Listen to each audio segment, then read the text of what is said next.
শাস্ত্রে বলেছে কৃষ্ণ পূজা করলে কোনো পূজা করতে হয় না, কিন্তু কৃষ্ণ পূজা সহসাই করা যায় না। আমরা যে কৃষ্ণ নাম মুখে বলছি তা আমাদের কয়েক জন্ম তপস্যা করা লেগেছে কৃষ্ণ নাম মুখে আনার জন্যে। কিন্তু এখানে বলেছে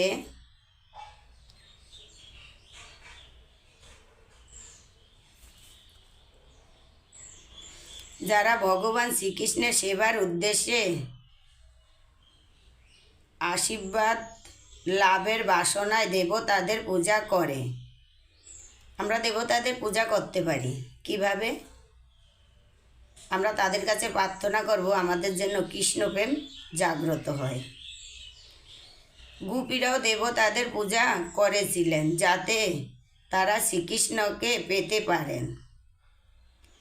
গোপীরা দেবতাদের পূজা করেছিলেন, দেবতাদের কাছে প্রার্থনা করেছিলেন তারা যেন শ্রীকৃষ্ণকে পেতে পারেন।